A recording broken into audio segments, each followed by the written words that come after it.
Hey everyone, welcome to the very first episode of our Project Controls podcast. I'm Cesar Ramos, founder of Advanced Planning Analytics, and today I'm joined by my colleague Hassan El-Mehalawi, and he's the co-founder of El-PM. Our goal with this podcast is simple: to share real practical insights on project controls, resource planning, and earned value management that you can apply right away with your projects. So whether you're a scheduler, cost engineer, or project manager, we'll break down industry challenges, talk about lessons learned, and explore new tools and strategies to help you deliver your projects more effectively. So let's tune in and get started. All right, good deal. Um, so Hassan, uh, for the audience, I guess for the purpose of this, you know, this discussion, go ahead and give yourself a brief overview of yourself and your company, and then I'll do the same, so that way we can share some insight about each other. All right, cool. Yeah. So my name is Hassan. My background is in computer science and project management. I work for a company called Owl. I'm the co-founder and CTO.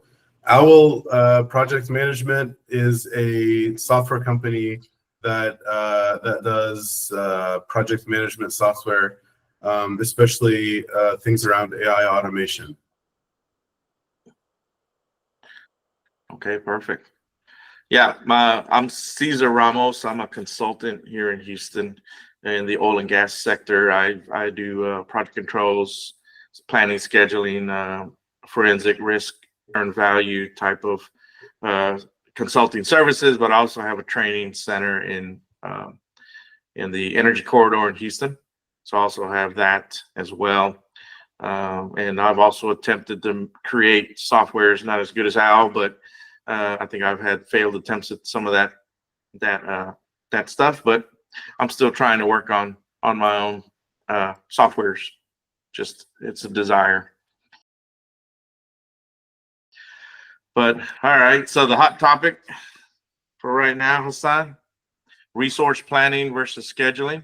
What is your what's your perspective on that? You know, using the tool to analyze, how much of that is taken into account, or is it taken into account?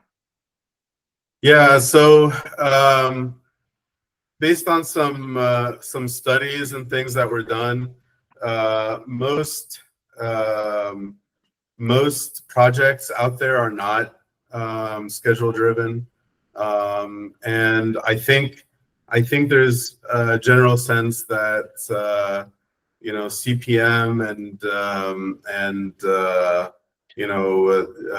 just the way that CPM and the tooling around it, let's say, is sometimes a bit over prescribed a little bit. There's some projects where, and you talk about this all the time, Cesar. I'm sure we're going to get into that. There's a lot of projects where it doesn't fully make sense to be using CPM. There are cases where it's either things are way too detailed, or things are not detailed enough, or if the constraints are simply not the schedule, but the resources and where the resources are located and moving them around, etc. Then the schedule doesn't help you a whole lot. There's those cases where it's just the tooling, and I think the tooling around schedule planning is not as mature, it's not as common, and so maybe that's why people default to CPM. They use it when it doesn't necessarily fit, and so I don't know where the industry is going to go in that regard, but there are some tools around, like we were talking the other day about the oil, like specific to oil and gas tools that are designed for resource planning. So I think just in general, there's kind of a divide there, but there's not necessarily a divide in the planning and or in the tooling and the processes, like the best practices. I feel like we haven't really fully caught up there. Oh, well, maybe not from a software perspective that you may have caught up. I think the industry works in cycles. And what I mean by that is every so many years, the industry fluctuates from basically oil, right? So when there's peak oil, there's a lot of work, there's a lot of people get hired from all types of backgrounds. They get introduced into the companies, from the owners to the EPCs to the contractors and subcontractors. And then there's attrition. So when there's a downsizing, like you've seen this week and last week, they were announcing some major owner companies that have just cut 25% of their company. You get attrition, so that means that a lot of people have exited those companies now, and they're looking for work, right? Whatever. But what's left behind is what I call the middle of the ground folks are cut out, and high level management stays, and then probably the less experienced or even the cheaper contractor. This is my opinion, by the way. And then they're left to survive to the next peak of the cycle, and then the cycle starts all over again. Now, why is that important? It's important because every time a new cycle is introduced, you get a new generation of folks that are starting into the industry. They're using the tool as their learning platform as opposed to the industry. So they think, hey, I put a lot of details in my schedule, and that's a good idea. I'm just going to do that because the manager said put a lot of details, and more details are better, right? But it's not, depending on their field or what industry they're in or what stage gates they're in. There's a lot of complexity to answer that question, which is your original question, which is resource planning versus CPM scheduling. And that's where they don't understand, period. And I see it all the time. And then you have a transition from consultants and experts that were working in let's say in infrastructure, and then because they're looking for work, they migrate into the oil and gas space, or vice versa. You'll have some of these folks that will migrate into other aspects. So you get a mixed perspective that comes in, and not enough company historical retention of implementing these kind of methods, that they basically come in and they're kind of inventing their own way based on their historical past or where they're working. I see that today. I see it time and time again. I have friends in the industry that have moved to, let's say, the solar industry. Well, some of their leadership is coming from residential and commercial, construction. So those were the leaders that were put on top of this. So you already have a kind of a clash of ideas, and they figure their way through how they feel that their company should operate, right? And that happens in just about everywhere constantly. So to answer your question, I wrote an article on LinkedIn, and I'll provide the link here below. And in this article, I basically said, what is your definition of critical path? And I left it like that because I put in the article kind of a definition of everybody's perception of what critical means. Now, if you open up P6 and you put in 20 activities, you tie them together, a few of them are going to turn red, right? So right off the bat, people say it's red, it's critical. But it's a little more complex than that. If you are working in a turnaround space, right? This is where I'm going to get a lot of disagreement from people in the industry, especially the people that work in that industry. They proclaim CPM, but what they're really doing is resource planning. And that's really what it is you're working off a repair list, and the repair list item has priorities, and you have to work the repair list. The fact that you link some together and then some of those turn red, or that there's some key items that have to be done throughout the outage, then they turn red, or we call them critical. And that's how it becomes their definition of critical, is not so much that there's a sequential logic between that scope and this scope. They may be non-related, but so they conform that and say this is our critical and critical path. So they dance with this dialogue, and I've seen this time and time again. I was on projects just recently and in the past, and I've been doing this for 26 years. And just in that capacity in the turnaround world, it's resource planning. You're trying to maximize and level a workforce to be efficient to complete the work within the time frame.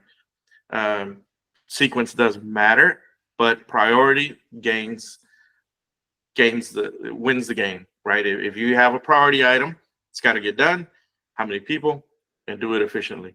And sequence is unrelated. You could have one item next to the other, and they're not even affecting each other. But because your work crew is there, you go ahead and knock this next piece out, maybe out of convenience of geographical execution. So you have resource planning, and then you have line of balance scheduling. So when you talk about, let's say, pipelines, in pipeline industry, it's kind of that way. It's kind of resource driven and line of balance, because that's what your work fronts are for, and you're trying to be efficient with your workforce as you're trying to get things done. Does sequence matter? In a way it does, but can you have multiple sections in your sequence? So the answer is yes. And in some cases, the people in that industry, they understand it enough to know that P6 is actually not the right tool for their job. So they use other tools like Telos and these others, where it's a graphical representation of the work, geographical, and they sequence it based on how they're going to do that work. And it's all resource driven. So that in itself is not critical path scheduling, right? Then you have other types that are, that are coming through, through different industries that are saying, this is more efficient in the, their opinion comes from, they're in the maintenance turnaround environment, and their work is better done with a certain planning method that's more effective than CPM. And they are correct when they say that. So you get this opposition of people that get offended because they're not doing CPM, when in fact, the most efficient way is to be level your resources.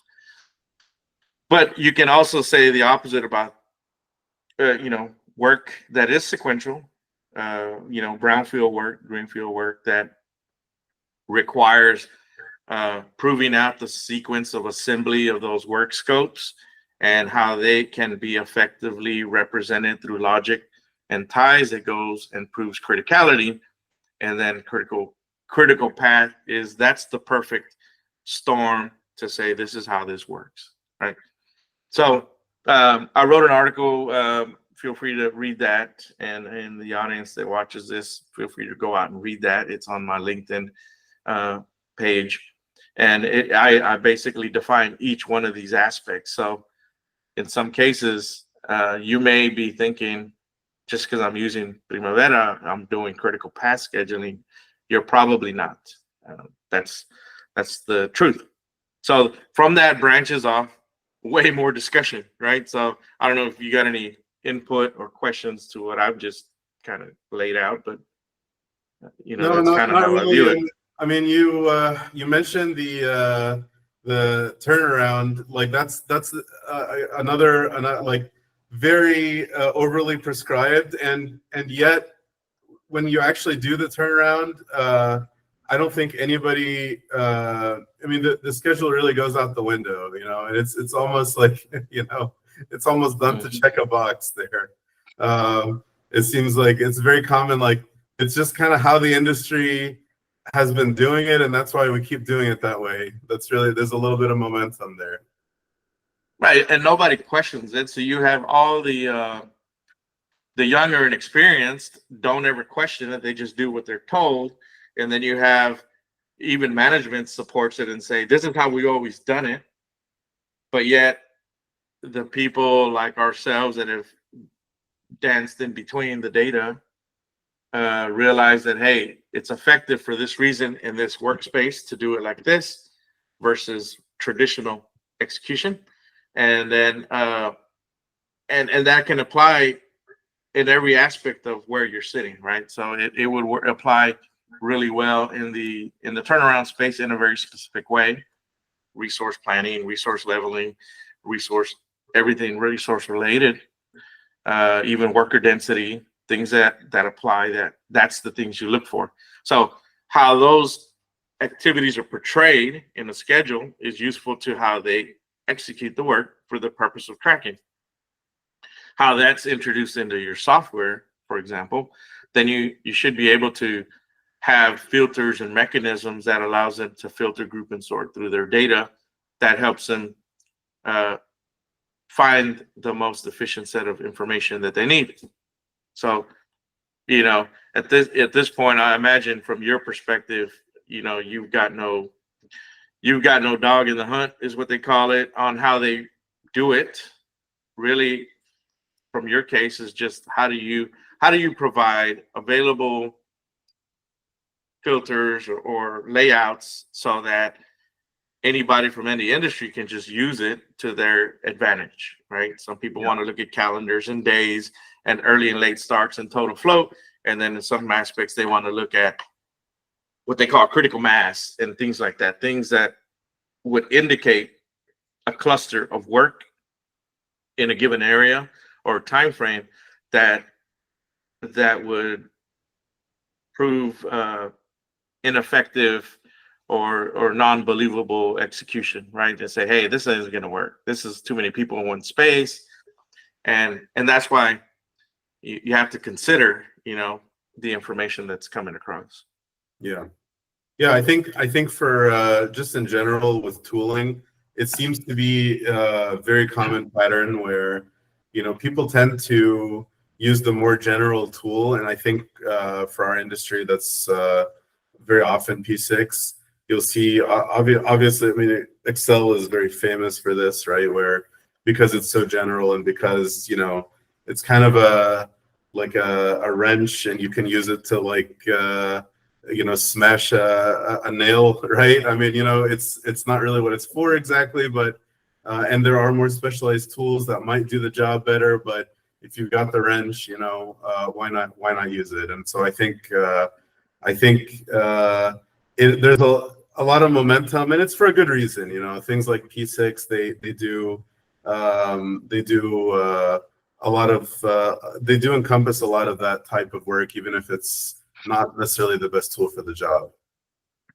Yeah, that's probably one of my favorite sayings is if the only tool you have is a hammer, then every problem looks like a nail, right? So, and that's kind of it's kind of how it's worded is if P6 is your tool, that's great, but not everything is the same, and that proves itself every time you see how when I do independent studies or risk analysis or even some forensic work, that becomes very evident at what I'm looking at is who built the schedule, how where they were in the phase of the project, and then what industry it is, because that makes all the difference. As opposed to, I've seen some third-party consultants only view it from like DCMA 14-point assessment, and they use that as their hammer. So if it doesn't comply with DCMA 14-point, it's a bad schedule. And I've seen them just rubber stamp that everywhere, and I think that's bad for the industry because they obviously have not been exposed to just certain outside of their aspect. So where they came from, DCMA 14-point worked in their assessment, and it's not it doesn't go across the board. You can't sit there and judge that everywhere else. So that happens also. I've seen that quite a bit, and then there's a lot of explaining that has to be done in terms of how a third party, a consultant comes in and advises clients and owners how their schedules could look and behave, but they're using a rule book that was outside of their industry. But because they work for a trusted brand name, then they must have credibility, and that's also wrong. So things like that. You know, those are my soapbox things where it really sets me off is that, because yeah, think about it. If somebody's statement like that comes in, they judge the creation of schedules or execution by a certain aspect. You know, their management may look at their schedules and they might fire them and say, you guys aren't good enough, right? But they've been using a different playbook from somewhere else. You know, you don't go to the NFL and use, you know, Major League Baseball rules, right? So you don't do that. You have to adapt to, okay, what are we in this stage and how does this work? And you don't see enough of that going on. In terms of best practices, which it's kind of where it leads us down the path of best practices, is you could almost hope that everybody would go off and pursue knowledge about, you know, well, what is the industry best practices? What am I supposed to be following? Does DCMA work? Does it not work? Where does it work? When does it work? And I know that not enough of that happens. Yeah. I just see it. Yeah, it's to the point where you know like the classic example of the cars with the crash test, you know, and cars want to sell you or companies want to sell you cars with the best possible rating, right? Like a 10 out of 10 for the crash test. And every time the government changes the crash tests even a little bit, cars that were doing amazing, right? They were getting 10 out of 10s, suddenly they do very poorly. And it's because they're not really, nobody's taking a step back and saying, okay, like how do we make this car as safe as possible? What they're doing instead is they're just chasing that number, right? We see that a lot with OWL. When we show some of the really different perspectives from how people normally gauge, like 14 points are probably the most common one, but you know, there's others that people just kind of dig their heels on, and they're like, okay, this is how you know it's high quality. And then when you show them a different perspective, they realize, oh shoot, there's something completely wrong here that I wasn't paying attention to it, because wasn't really asking what could the problems be, what are all the different ways I can look at it. It was just kind of, you know, chasing a number, right? And so when you do it like that, unfortunately, and there's a lot of this is kind of negative, but a lot of little games that people can play as well when you're just looking at it in one very specific, you're just looking at not one metric, but just like one set of metrics, and that's it. There's a lot of games that people can play as well, you know, you know, with things like you're playing around with like floats and stuff like that, where it doesn't normally show up in your normal dashboards. Yeah, there's that's why I say, you know, we probably have to break off our own independent discussion just around the best practices part of this and categorize it, because there's so many variations of this. When you read some of the best practices that's out there, or you know, they kind of talk about certain aspects in a general form, and sometimes they categorize it briefly, but it's written that way so that every industry adapts into kind of the concept, right? So you don't really find a rule book that says this is how this happens in this workspace.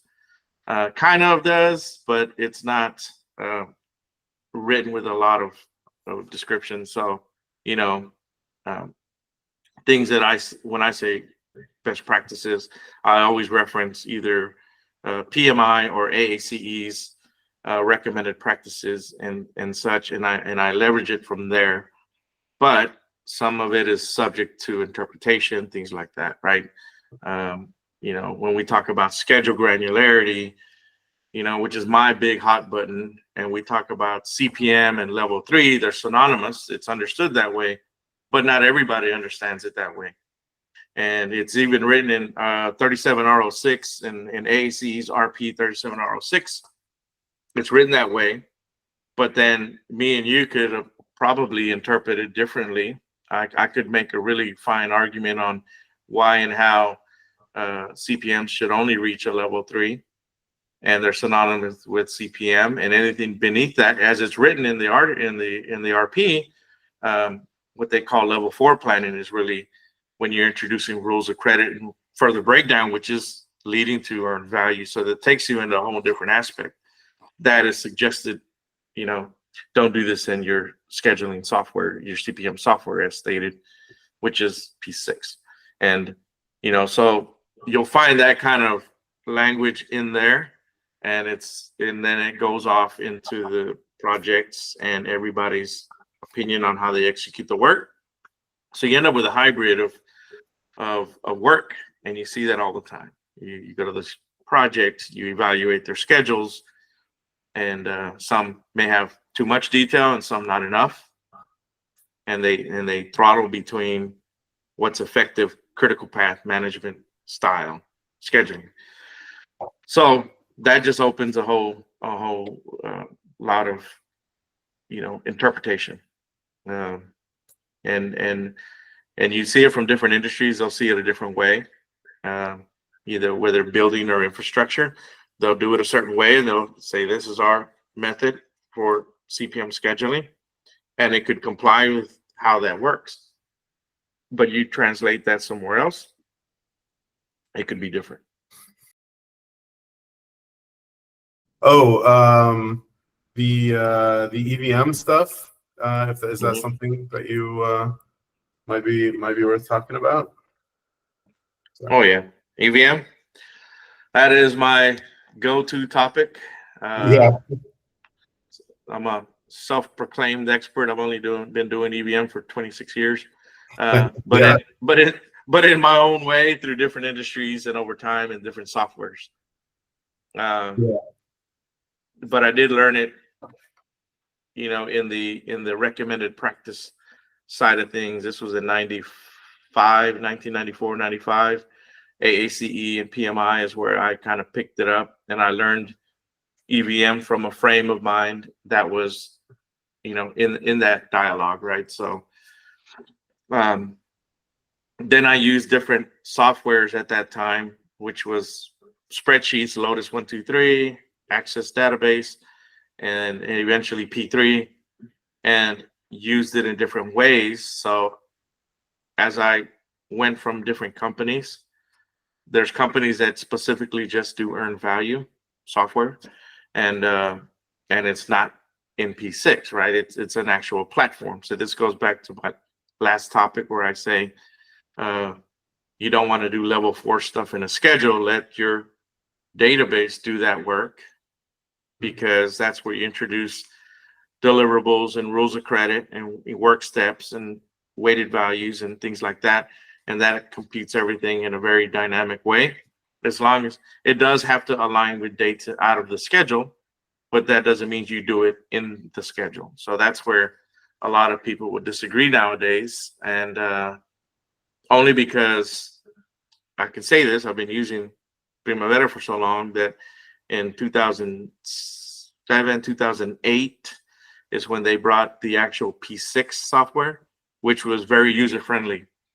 That's when a lot of self-taught P6 users started using the budgets and the percent completes out of the software and the WBS very, very haphazardly.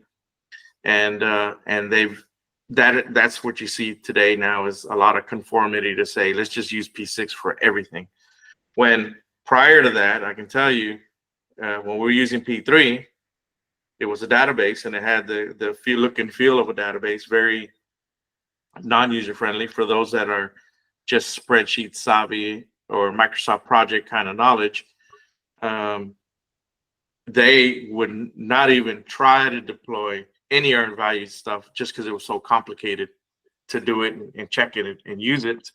So you see an evolutionary change in users from 2008 and beyond, and you can see those opinions. I debate people on LinkedIn all the time about P6 and EVM. and you can tell who the users are, that their only experience is through P6, not P3. The transition between the functionalities out of those softwares. It's not a bad thing. I'm not saying it derogatorily where P6 users or anything like that, but they have that, they've had that freedom to do whatever they want now in a software that's just become easier to use. Right. And it's also created some bad habits. So, and the bad habits is how they use the percentage and the percent completes and the at completion units. They're not doing it right. So sometimes that data that comes out of there is erroneous. It has a lot of errors. It becomes very evident. It's easy to find too. It's so easy when you see how they're doing it that it's like, okay, I see what you're doing here, but you know, it's not compliant. It's not industry. You got to check certain boxes. Your earned value cannot change historically. That's part of the problem in P6, right? Is they have to check settings that changes the history of your earned. Easy to catch problems, but it doesn't help the forecast of the project when you have to explain why things are different every week. Yeah. There's some battles you have to battle out because your project's late. That's what the indicator should be telling you. And then how to forecast the completion, that's what they should be telling you. But when your data changes from week to week and your historical data also changes, that's a bad combination. That's why, I'm a big fan of softwares that stand on their own for cost and earned value, independent of a dynamic tool like a schedule. Yeah. Yeah. And then, and also, this I think is kind of also somewhat controversial, but EVM is possibly overprescribed as well. In a lot of cases, especially when all you have is hours and not really any kind of real way to measure progress. For most, especially larger projects, I think that the amount of the number or the percent of tasks that are actually in progress at any given time is not huge, right? So it's for some situations, certainly not for all, but for some situations, it makes more sense to simply count tasks or count number, some earned value on only the completed tasks at any given time. So that way, because typically what happens is the number of hours on a task is it spirals out of control, right? It was not really designed. It was designed for like how many hours did we actually earn, as opposed to how many hours did we spend on this, right? Because oftentimes when things get late, that spirals out of control and things kind of get stuck at, we're 90% of the way through this task, and it gets stuck at that for like months at a time, when things kind of are not looking good for that project. I agree with you. It's like we were saying earlier. It's the general tool. It's what we know. Primavera has this functionality, so why not just use it? And I don't want to say it's the industry standard, because it really always, like, it's just like before we were talking about, you have to step back and see what is the actual correct not just tool but process for what I'm doing here.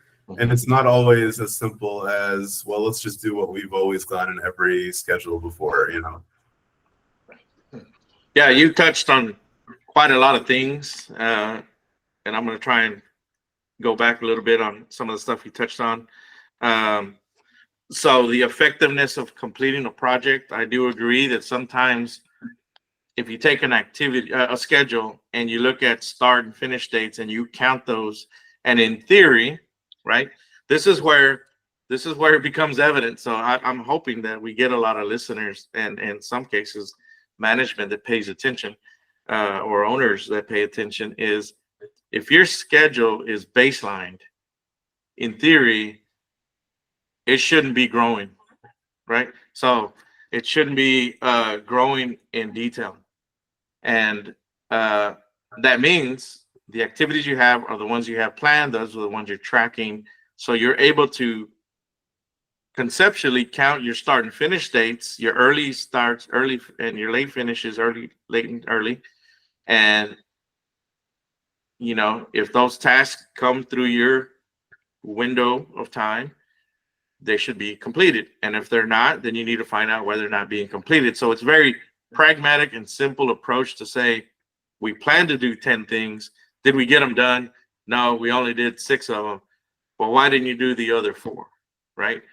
You don't need quantities. You don't need none of that stuff, but you do need information as to why it didn't happen. That's where the science of scheduling comes in.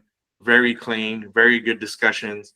What does this impact? What successes does it impact? All this kind of dialogue is perfect for finding out what can be done and how and can it be done. Now, where earned value gets roped into this is they'll resource load these activities, and they may have just arbitrarily resource loaded activities, and the remaining hours is not enough. So they took credit too soon because they preloaded some activities. So now they end up with, okay, the remaining 4 activities and not enough hours to earn for what they're up against. So that's where things really went off the rails, because the processes like you described, or the methodology, was never implemented. They just kind of did a guesstimate on how to load hours, and they thought we'll load them in these activities, and then let's track it as we go, right? So this is where, compliance with earned value, if you read ANSI 748 or any of these industry EVM references, ISO standards, there has to be transparency on how your rules of credit are applied. So that way there's no subjectivity. There's always clarity of what you're going to progress.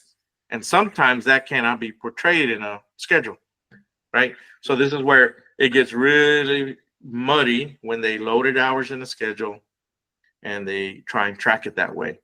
But as a red flag, if you baseline the schedule and you're constantly adding activities and you're constantly adding or changing budgets around the activities, that's a big red flag for anybody on any project. That if that's happening, then that tells you that the tool you're using is, at least in my definition, is not the CPM schedule. This is not the baseline schedule. When you're changing it, and it's all for purpose of tracking, right? Earning hours, and we got more hours from who knows where, and we're going to transfer budgets. If you're doing it on the schedule, then you're no longer tracking against the original baseline anymore, because that schedule you added activities to is no longer even in alignment. It's not even matching budgets. You have all this non-conformity that's happening that's just accepted. And that's happening now. I can tell you some major projects right now that's what's happening today. They just accepted this method. They went down the path of the tool is constantly growing, but yet the baseline's never changed. But then you keep adding activities and adding budgets for the sake of progression and all this kind of thing. It becomes obvious that you're using the tool and the method incorrectly. So evident, right?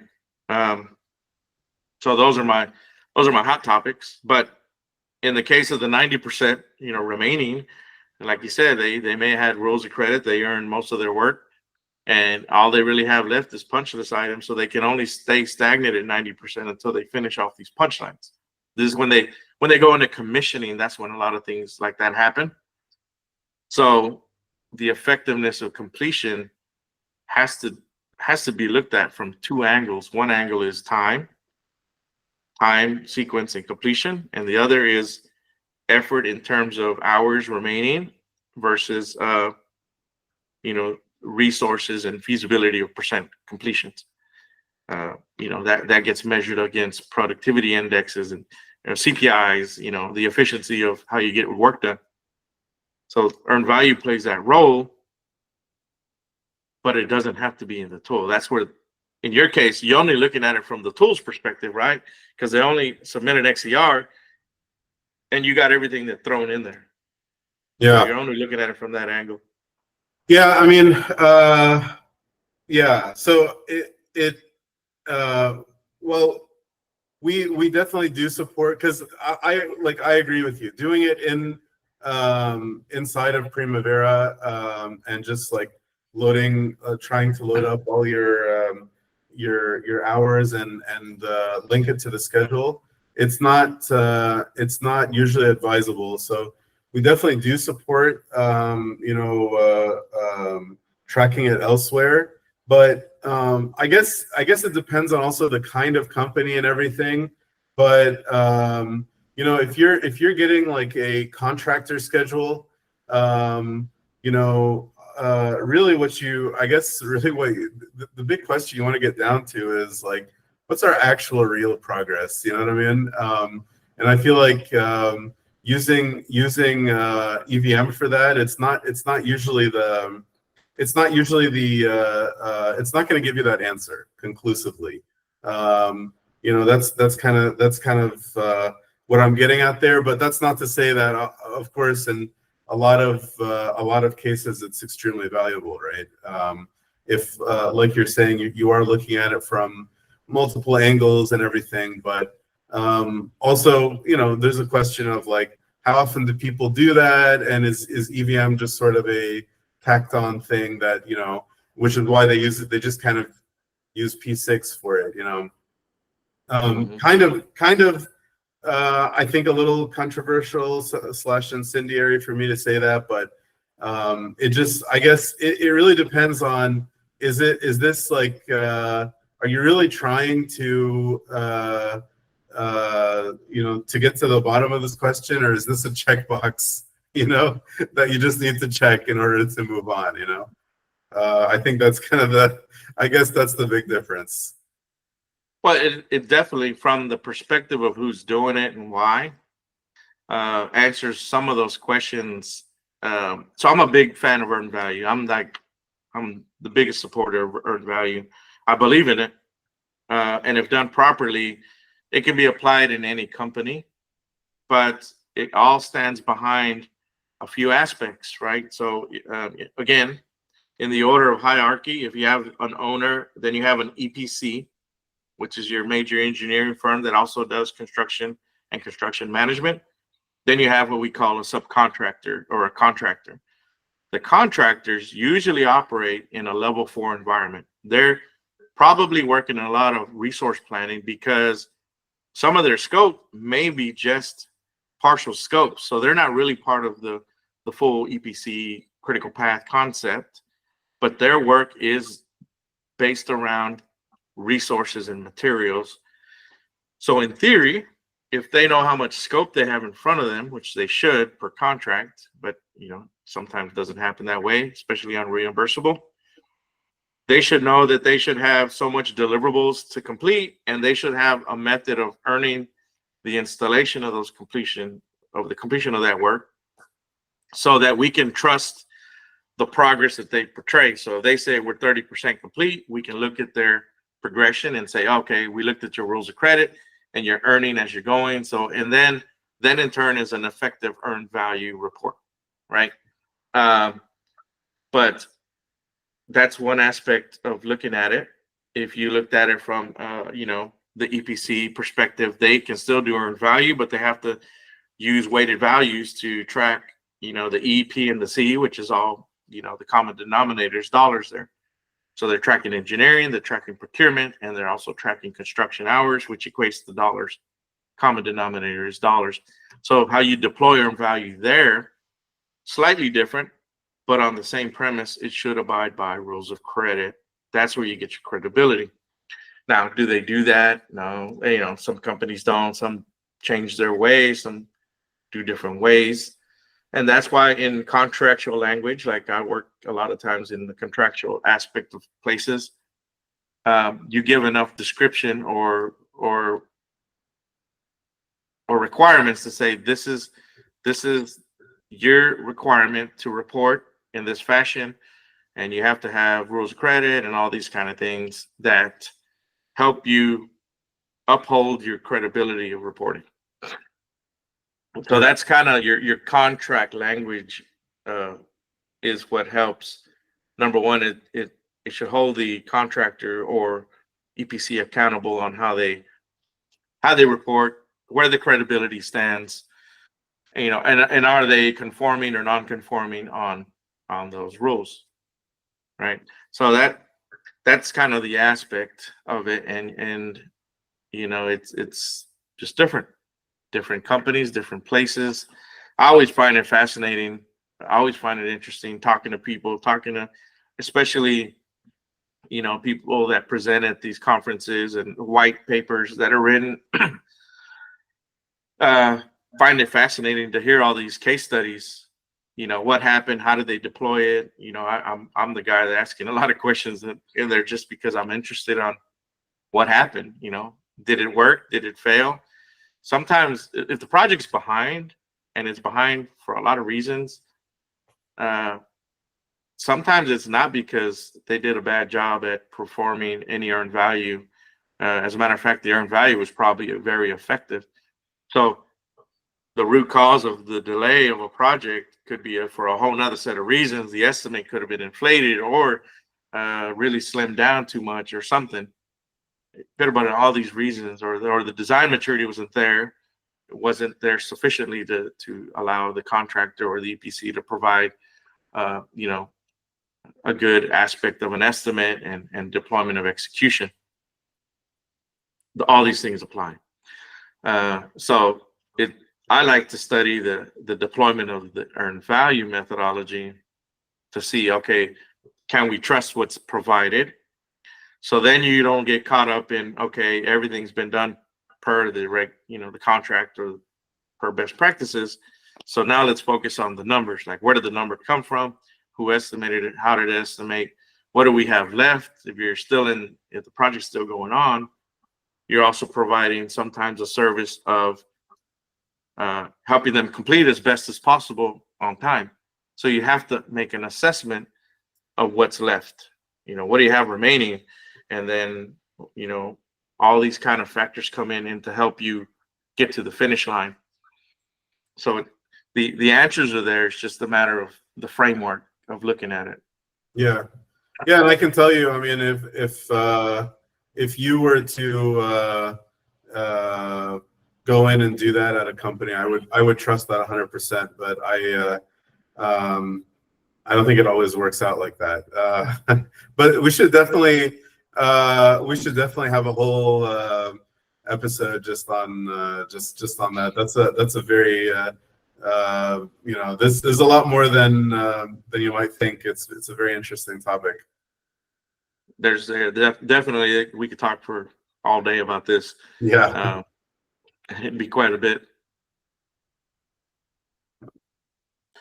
That's it for today's episode of the Project Controls Podcast. A big thank you to Hassan with LPM for joining me and having these shared insights. If you find this discussion helpful, make sure to follow and subscribe so you don't miss any future episodes that we're having. We'll be deep diving into other project control subjects, resource planning, earned value, things like that, AI. We'll be inviting new guests. We'll also be talking to others. We want to hear what the community has to say. So we'd also love to hear from you. Connect with me on LinkedIn, drop a line, comment, or about topics you want to cover next. So thanks again for listening, and until next time, keep your projects and track and keep your teams aligned.